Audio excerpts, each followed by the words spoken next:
bertemu lagi dalam episode kali ini. Saya akan menjelaskan tentang pengendalian radiasi matahari. Kita ketahui bahwa di video sebelumnya saya sudah menjelaskan tentang beberapa faktor yang mempengaruhi kondisi termal bangunan. Nah, kondisi termal bangunan itu sebagian besar masih dikendalikan atau dikontrol oleh sinar matahari. Jadi energi terbesar yang masih kita nikmati sampai saat ini, dan mungkin belum terlalu banyak eksplorasi penggunaannya energi tersebut untuk dirubah menjadi energi lain yang kita perlukan. Namun meskipun ada beberapa yang bisa kita nikmati dengan adanya solar cell, itu juga menggunakan sinar matahari. Nah, pengendalian radiasi matahari pada bangunan, pada bangunan ini perlu kita lakukan, terutama di daerah tropis, di daerah kita, daerah tropis lembab itu kita tidak perlu banyak menerima sinar matahari langsung atau direct solar, karena prinsipnya direct solar itu akan mengakibatkan suatu pemanasan dalam ruangan pada permukaan yang sudah kita yang dia temui. Jadi pada pertemuan kali ini kita akan bahas masalah itu ya. Nah, yang pertama-tama yaitu tentang yang untuk mengendalikan radiasi sinar matahari itu kita bisa menentukan arah orientasi dan bentuk bukaan dari bangunan tersebut. Jadi kita ketahui pada posisi kita itu sebenarnya terutama di Surabaya, di Surabaya dan Jawa itu berada di selatan Katulistiwa, dan beberapa wilayah dari Indonesia memang berada di utara. Kita fokus ke bagian selatan karena prinsipnya nanti sama saja, jadi tinggal berkebalikan saja posisinya. Nah, orientasi bangunan ini orientasi bangunan itu sangat menentukan ketika kita berhadapan dengan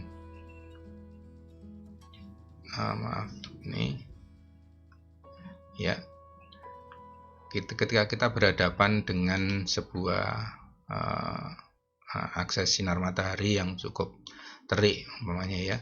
Jadi ilustrasinya seperti ini. Jadi ilustrasinya sinar matahari yang masuk itu nanti akan membawa memanaskan seluruh permukaan permukaan bangunan. Kemudian yang masuk secara langsung itu akan memanaskan ruangan di dalam bangunan.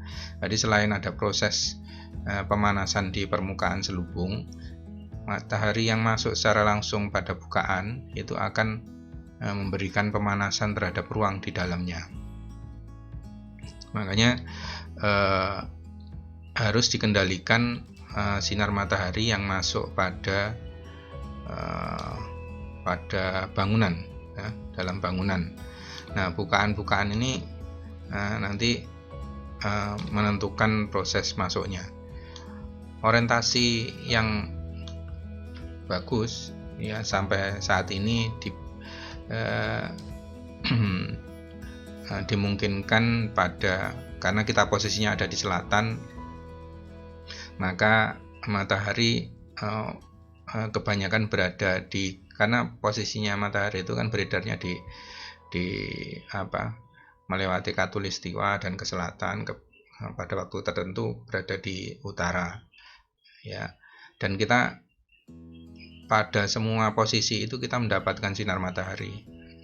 Makanya itu bahwa banyaknya melimpahnya sinar matahari ini menjadi sebagian bisa menjadi problem kalau kita tidak merancang bangunan itu dengan baik. Nah, orientasi bangunan karena temperatur yang sudah saya jelaskan di awal dulu bahwa temperatur itu naik mulai jam 6 sampai jam 2 puncaknya, kemudian turun terus. Nah, selama 12 jam, jam 6 sampai jam 6 lagi, jam 6 sore, itu matahari beredar untuk memanasi permukaan kita, ya, 180 derajat karena bulat ya. Jadi selama memanasi tersebut kita ada proses pemanasan langsung dan ada proses yang tidak langsung. Ya, kalau tidak langsung berarti melalui perantara.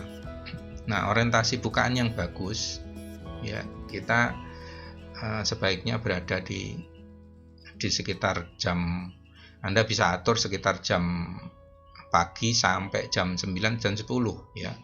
Ya, maksimal jam 10 atau kalaupun sampai terlewat ya jam 11 maksimal ya. Di jam pagi sampai jam 10 itu bagus untuk dimasukkan ke sinar ke dalam ruangan dalam bentuk direct solar ya, sinar matahari langsung. Jadi sinar matahari langsung yang dimasukkan itu bagus. Cuman setelah jam 10 ke atas itu karena akumulasi panas itu meningkat ya, baik di dalam ruangan yang sinar matahari langsung itu kan memanaskan ruangan, kemudian belum permukaan itu juga menyumbangkan panas semua. Nah, dalam kapasitas ini mungkin sudah tidak nyaman lagi nantinya ya. Jadi usahakan posisi sinar matahari yang berasal dari pagi hari sampai jam 6 itu sampai jam 10 usahakan. Jadi bangunan diatur supaya bukaannya menghadap ke sana yang direct solar ya, yang sinar matahari langsung. Bukaan yang lainnya gimana? Ya, bukaan lainnya boleh saja digunakan asal jangan memasukkan sinar matahari langsung. Loh Pak, karena angin tuh banyak berhembus dari barat Pak atau utara.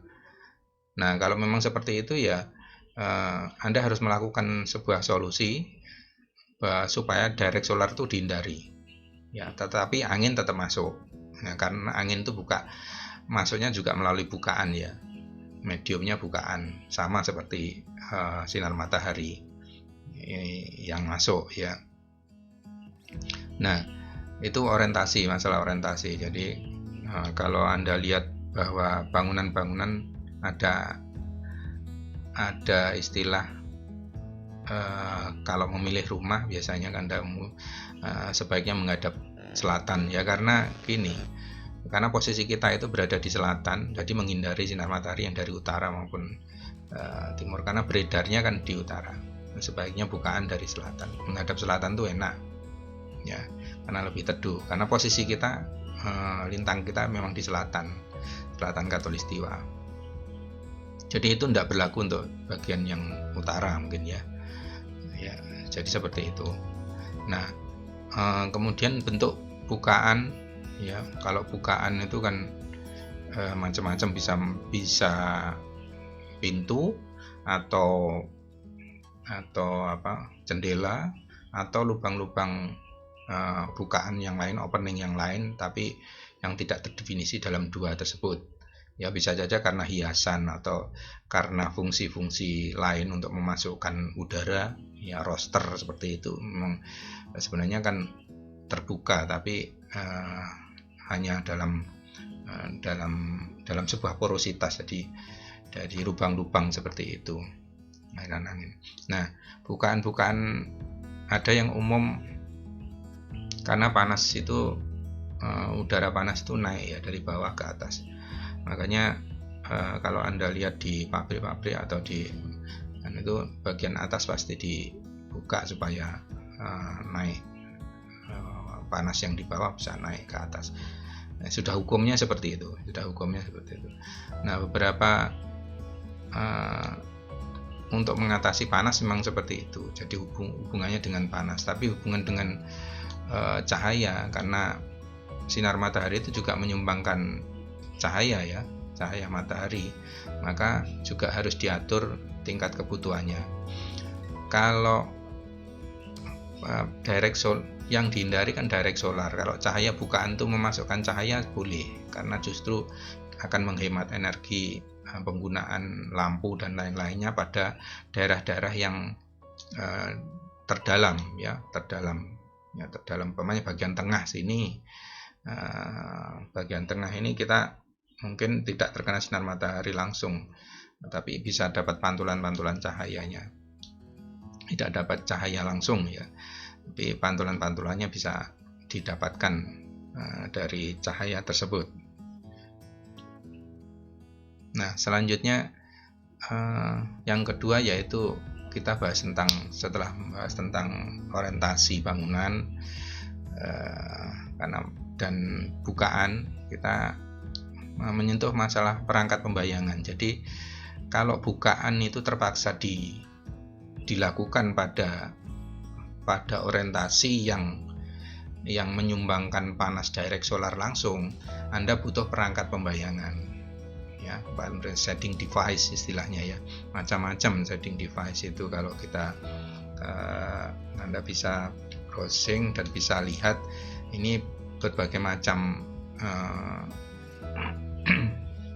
shading device ya. Dalam masa ini sekarang ini juga materialnya juga sangat bermacam-macam, dan itu akan memberikan alternatif yang pengaturan energi atau pengaturan panas yang cukup menguntungkan bagi kita arsitek atau perancang ya. Ini ada yang dalam bentuk sliding, ada yang drop arm, ada yang folding ya, ada yang retractable canopy, kemudian curtain. Ya, intinya ini adalah menghadang sinar matahari langsung ya. Kalau cahayanya tetap bisa masuk karena unsurnya kan dua dari sinar matahari, ada cahaya, ada sinar, ada panas. Panas ini yang dihasilkan oleh ultraviolet itu yang dihindari. Nah, itu bisa dipasang dalam bentuk macam-macam untuk menghadang sinar matahari. Nah, ini kalau ini peralatan tambahan shading perangkat pembayangan yang berupa detect ya, terpisah. Tapi kalaupun Anda membuat sebuah desain yang attack atau tergabung langsung dalam sebuah komponen desainnya, ya Anda bisa perhatikan di bangunan-bangunan ini. Bangunan-bangunan ini adalah sebagian bisa berfungsi ya, bagian-bagian komponennya ini berfungsi sebagai shading device. Jadi sekaligus membuat rancangan yang merupakan bisa menghasilkan pembayangan ya, menjadi alat pembayangan dari ruang-ruang di bawah ini. Biasanya semakin permukaannya corrugated yang tidak rata seperti ini ya, bertekstur atau dan lain-lainnya, itu justru bagus untuk pembayangan ya.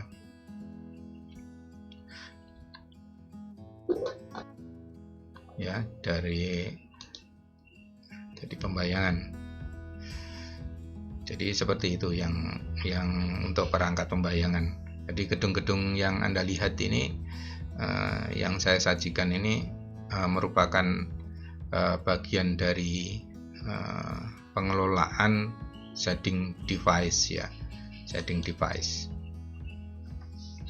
Nah, perangkat pembayangan yang lain seperti yang ini adalah yang masuk include dalam perancangan. Kalau yang tadi yang nempel-nempel itu tambahan semua, tapi ini sudah memang dirancang dari bentuknya ya, dari bentuknya ini saya contohkan ini ada vertical fin, ini bisa dari beton atau yang lainnya sudah dirancang dari awal ya. Kalau Anda lihat di Surabaya itu ada beberapa gedung yang memang modelnya menggunakan shading device ya. Wisma Dharmala, kemudian gedung Bulog yang lama itu juga mempunyai shading device yang vertikal begini dan dalam bentuk bilah-bilah. Nah, ini kalau Anda lihat ini penonjolan sosoran pada gedung-gedung bertingkat, biasanya seperti di kampus itu juga ada, dan gedung-gedung yang lainnya sekolahan itu biasanya ada sirkulasi sosoran yang berfungsi sebagai sirkulasi juga biasanya sosoran itu. Nah, selasarnya itu juga berfungsi sebagai sosoran sekalian, yang pada prinsipnya juga mempunyai fungsi ganda sebagai shading device pada ruangan yang di bawahnya. Ini bisa vertikal, bisa horizontal ya. Ini yang contoh yang horizontal. Jadi untuk shading device seperti itu yang bisa kita lihat. Nah, ini kalau Anda mau menstudi tentang shading device, ya Anda harus lakukan studi-studi ini untuk bangunan Anda. Dan sepertinya jam pagi sampai jam 10 itu Anda kan bisa bervariasi sekali membuat shading device ya. Karena intinya Anda bisa berkreasi dengan kondisi tersebut. Jadi sebenarnya ilmu fisika bangunan atau ilmu fisik ini untuk mengatur kondisi bangunan itu sebenarnya justru menghasilkan sebuah estetika. Saya percaya bahwa kemampuan Anda untuk mengatur sebuah kondisi fisik bangunan, fisika bangunannya, kemampuan Anda sains arsitektur itu justru akan memberikan nilai tambah estetika, memberikan ide-ide kreatif atau memunculkan ide-ide kreatif untuk bangunan Anda. Contohnya membuat shading device itu wajib sebenarnya di daerah tropis. Jadi makanya kalau saya melihat bangunan rancangan mahasiswa yang tidak ada shading device-nya itu sebenarnya itu tidak layak untuk daerah tropis, karena nanti kondisi tersebut akan memicu direct solar yang apalagi arah hadapnya ke barat, atau yang padahal barat itu kalau sudah matahari di barat itu berarti kan akumulasi panasnya sudah memuncak ya. Di atas jam 12 itu memuncak, semua lingkungannya kondisinya panas. Jadi semua menyumbangkan panas. Jadi kalau Anda tidak mengatur untuk membatasi panas yang masuk dan mengeluarkan panas yang ada di dalam, ya bangunan tidak nyaman. Kalaupun dikasih pendingin buatan, ya nanti bebannya cukup tinggi dan itu boros sekali. Nah, itu tagihan listriknya bisa membludak nanti karena tidak ngatasi ya. Jadi itu betapa pentingnya shading device. Jadi orientasi Anda harus atur, openingnya harus diatur. Nah, kalau opening sudah diatur mentok, di shading device itu harus dilakukan. Shading device itu, proses shading ini juga sebenarnya tidak hanya dalam bentuk perangkat bangunan ya. Nanti kalau perangkat di luar bangunan yang masih dalam konteks arsitektur ya, itu masih bisa dilakukan, seperti mengatur tambahan shading yang berada di luar bangunan.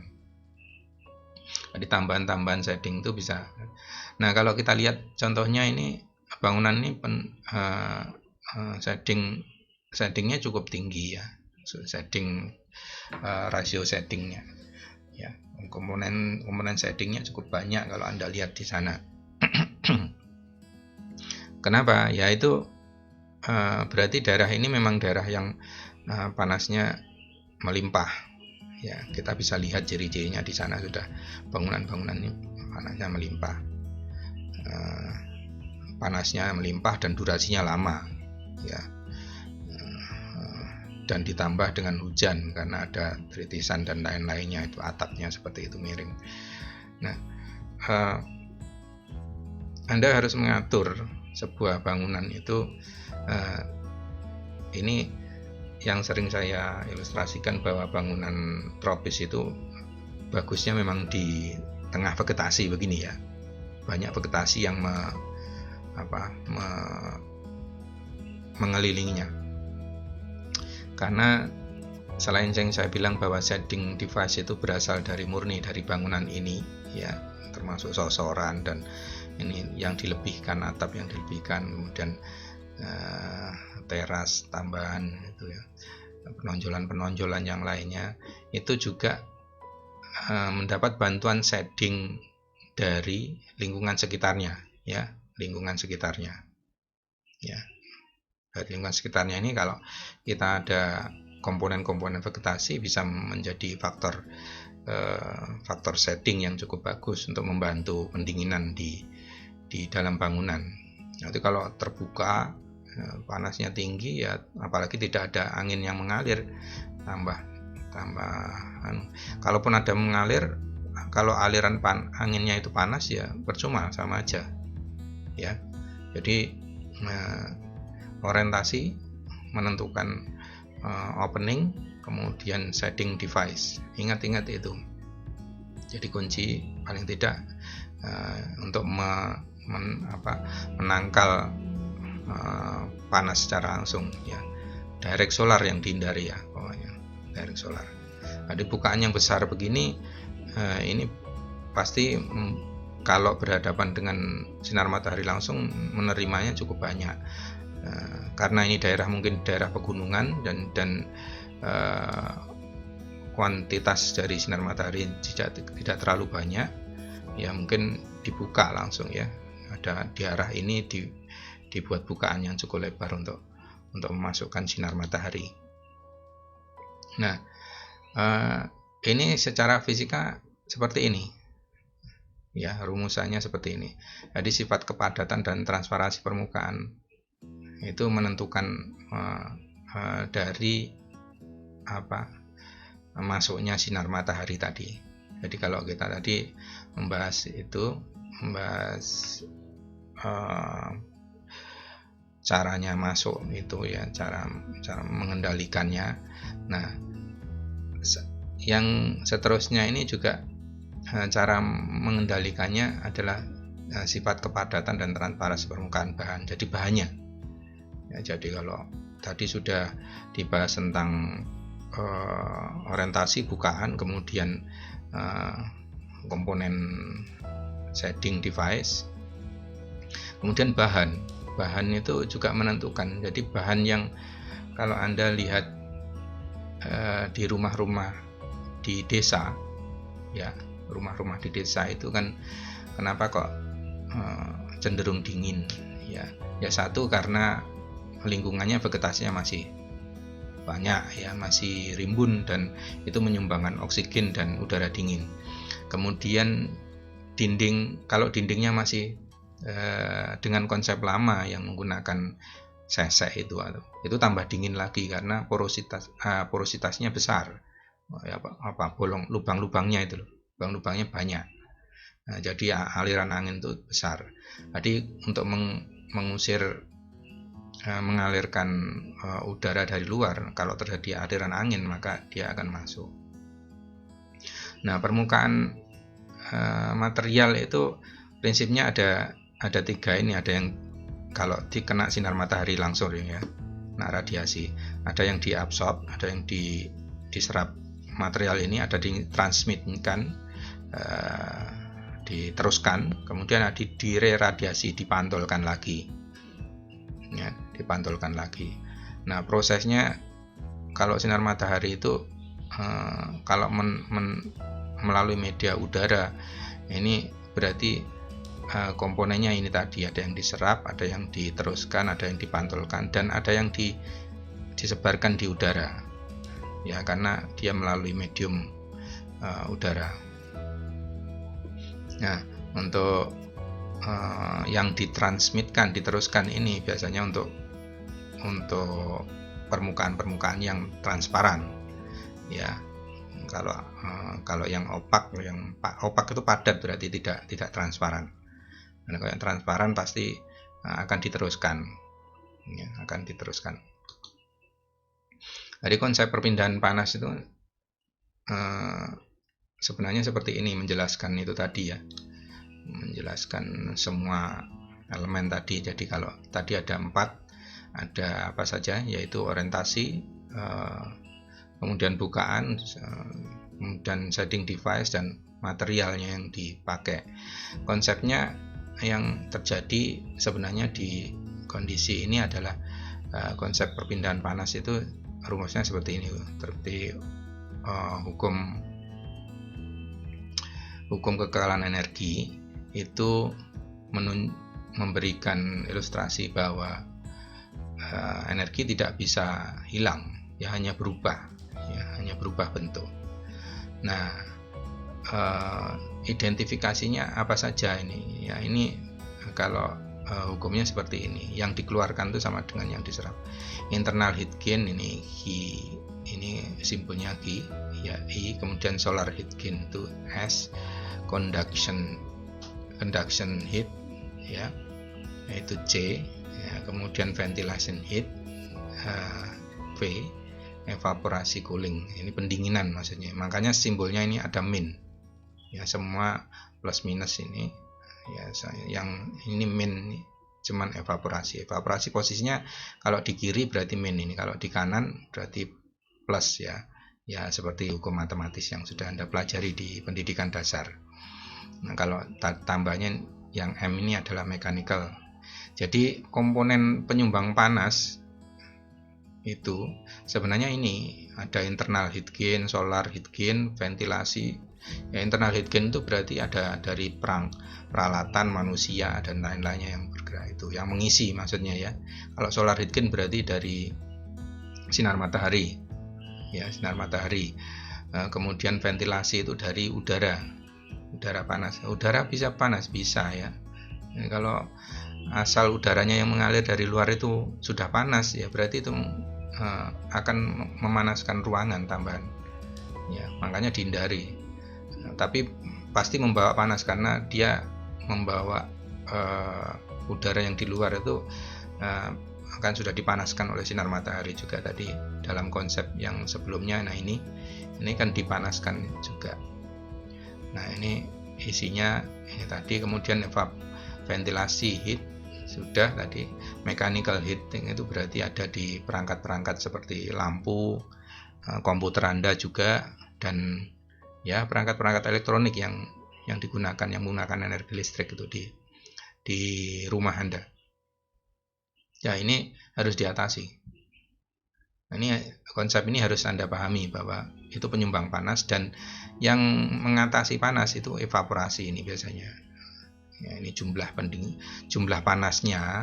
Ini jumlah panas ini kan sama dengan jumlah ini evaporasi, pendinginan. Akhirnya hasilnya 0. Jadi kalau Anda ingin mendinginkan sebuah ruangan, ya ini jumlah panas ini harus dihitung. Nah itu jumlahnya energi yang harus kita keluarkan untuk mendinginkan. Nah prosesnya yang terjadi di perpindahan panas itu tadi kan ada macam-macam. Ya ada yang internal heat gain, solar heat gain, konduksi, ventilasi, evaporasi. Ini melalui tiga cara sebenarnya, ya. Ya, konduksi, konveksi, radiasi. Mungkin ini Anda sudah kenal, ya. Sudah kenal duluan, ya. Di pendidikan dasar juga diajarkan ini. Nah, saya hanya merefresh saja bahwa konduksi itu yang melalui benda padat, konveksi itu benda fluida, ya, media fluida yang berupa udara dan lain-lainnya.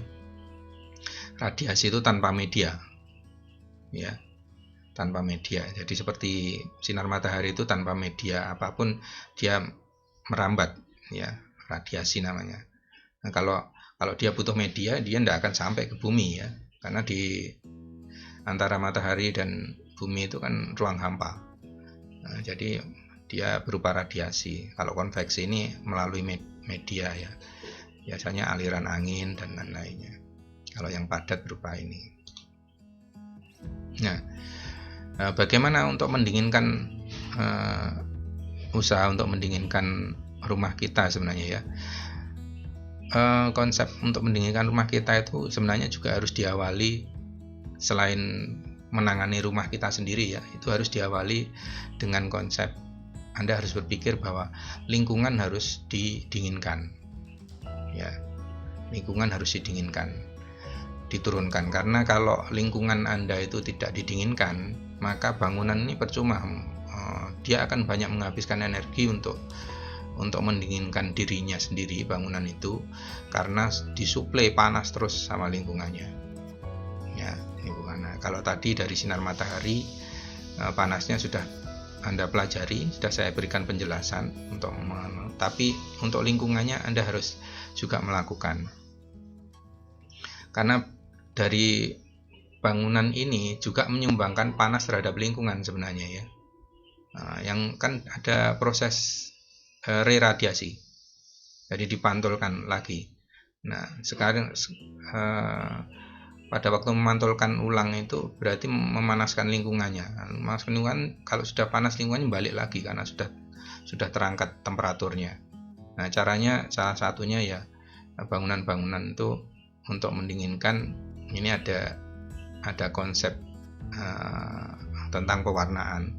Jadi yang warna yang banyak mengandung warna hitam itu akan memberikan sumbangan panas yang cukup besar terhadap atmosfer, ya, terhadap lingkungannya, terhadap udara yang ada di sekitarnya.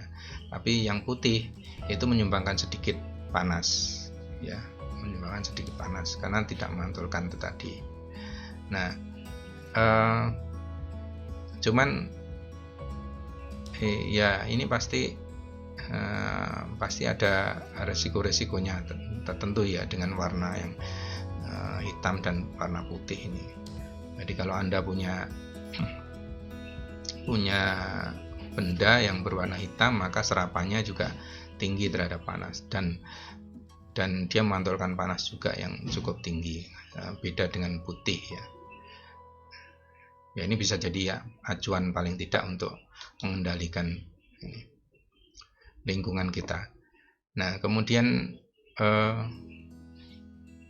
empat langkah tadi yang di awal tadi untuk orientasi, mengendalikan orientasi, bukaan, kemudian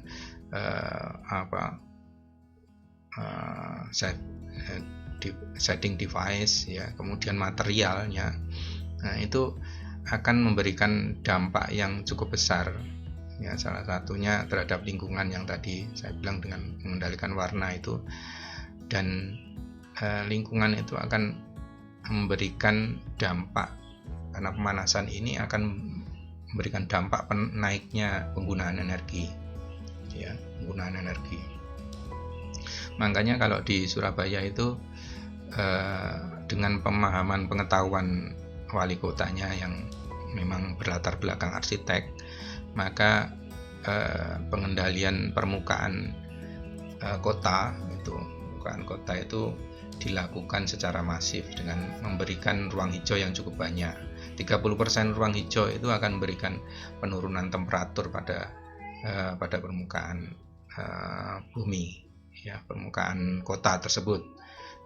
Jadi Anda juga bisa melakukan partisipasi, ya, berpartisipasi itu terhadap yang pada kondisi lingkungan yang sudah Anda tempati saja itu sudah bisa menyumbangkan. Kalau bayangkan kalau masing-masing memberikan usaha untuk itu, Anda bisa terkumpul dalam sebuah lokasi kota akan memberikan dampak yang cukup baik. Nah, ini ada perhitungan perhitungan panas, ya, energi yang di bumi ini, sehingga nanti bisa memberikan dampak pada proses konsumsi energi kita. Jadi Anda bisa baca lebih detail ini. Ini sinar matahari yang masuk, kemudian ada yang berapa persen direfleksikan oleh atmosfer, oleh awan, kemudian oleh permukaan bumi berapa persen. Ini tentunya melalui beberapa studi yang dilakukan. Ini saya hanya menggambarkan bagaimana bahwa energi matahari itu nanti akan memberikan dampak yang cukup besar terhadap bangunan kita, terhadap lingkungan kita. Saya kira itu yang bisa saya berikan, ya, untuk pertemuan kali ini. Semoga saja bisa memberikan pencerahan atau memberikan pemahaman, pengetahuan yang lebih baik tentang fisika bangunan. Dan kesimpulannya bahwa kita harus mengendalikan bangunan sinar matahari bangunan yang masuk pada bangunan itu dengan paling tidak 4 cara, dengan mengendalikan orientasinya pada waktu kita menyusun di tapak dan lingkungannya, ya. Kemudian opening bukaan itu usahakan opening bukaan di pagi sampai jam 10. Kemudian shading device, kalau memang tidak terkendali dengan cara tersebut, ya maka Anda harus memperbanyak shading device. Shading device bisa macam-macam. Dari masalah ini Anda justru bisa lebih banyak membuat alternatif atau kreativitas dalam bangunan tersebut karena adanya shading device ini. Pengaturan permukaan selubung bangunan, dinding yang maju mundur itu juga akan memberikan efek shading device, ya, memberikan efek shading. Kemudian juga material yang corrugated, yang permukaannya kasar, justru itu kan akan menguntungkan karena pantulan itu juga akan acak, ya, tidak rata. Beda dengan yang flat, ya. Kalau permukaan Anda bidangnya flat dalam satu posisi flat yang cukup lebar juga, nah itu justru memicu untuk penerimaan panas yang cukup tinggi. Ya, itu cocok untuk kita memasang solar cell itu. Makanya solar cell itu kan planar gitu dalam satu area yang cukup, nah itu cukup bagus dalam tidak berbelok-belok, malah tidak kasar. Tapi kalau untuk mengacaukan pantulan sinar matahari langsung, itu bisa dengan kasar. Bahan-bahan yang kasar untuk bagus untuk di daerah tropis, ya, tropis, karena bisa secara fisika itu sangat menguntungkan justru. Nah, material ini selain itu juga material karakteristik materialnya itu yang bisa mengendalikan daya serap dan lain-lainnya. Nah, itu intinya untuk pengetahuan tentang fisika bangunan untuk arsitektur yang lebih baik. Kali ini kita jumpa lagi dengan video yang berikutnya dengan pengetahuan yang lebih banyak lagi. See you.